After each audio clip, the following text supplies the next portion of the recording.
Notre trophée Émilie vient immortaliser le nom d'Émilie Gamelin, la fondatrice des Sœurs de la Providence. Cette congrégation religieuse a mis sur pied en 1976 notre fondation.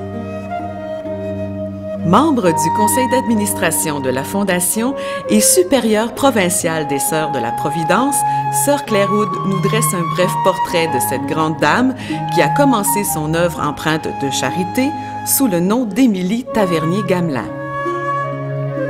Émilie, même durant son enfance, elle a appris de sa mère la confiance à la Providence et le don d'elle-même.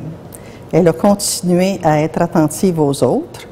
Bon, elle a fait sa vie de jeune fille, il y avait beaucoup de prétendants à ce moment-là, mais elle s'est mariée seulement à 23 ans avec un monsieur Jean-Baptiste Gamelin. D'ailleurs, c'est pour ça qu'on l'appelle Mère Gamelin. Ils ont eu 3 enfants. Mais là, elle a perdu 2 enfants, son mari à l'intérieur de 4 ans et son autre enfant après. Alors, je pense que comme toute femme, tous les gens les plus près d'elle étaient partis. Alors, elle s'est demandé qu'est-ce qu'elle ferait de sa vie. Ça lui a demandé beaucoup de courage, mais ça lui a pris un certain temps avant de se réorienter.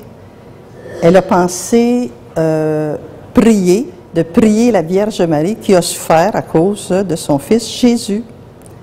Et elle a continué à se tourner vers les autres. Alors, elle accueillait, parce que sa famille était bien nantie, son mari était de classe bourgeoise et elle aussi.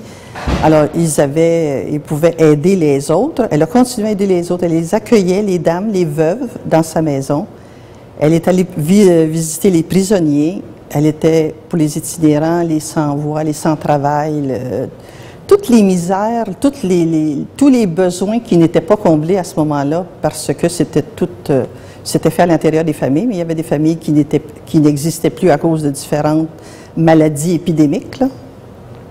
Alors, je dirais, qu'est-ce qu'elle nous a appris, nous, d'essayer de détecter les besoins chez les autres et tenter de les combler dans la mesure du possible. Alors, il va sans dire que nous l'aimons beaucoup.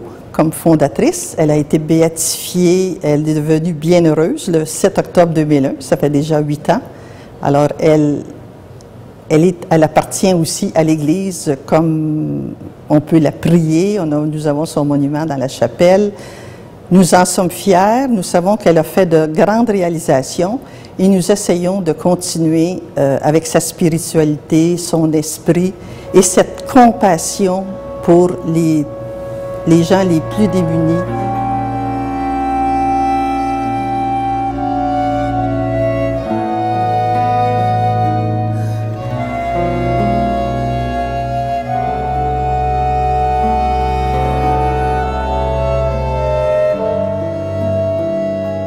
Nous avons fait appel au talent artistique de notre adjointe à la direction générale, Ninon Duprat, pour dessiner et façonner avec de l'argile notre Émilie modèle, avant que le souffleur de verre Michel Leclerc lui donne à son tour une autre forme.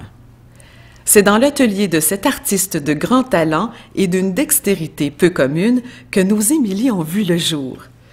Il faut dire que chaque Émilie est une œuvre d'art unique, puisque ce trophée est fabriqué entièrement à la main et spécifiquement pour notre fondation.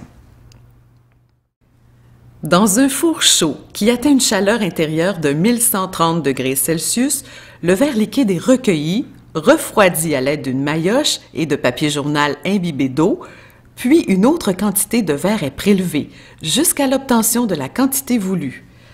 Cette technique sera utilisée pour modeler la robe, les bras et la tête de notre Émilie.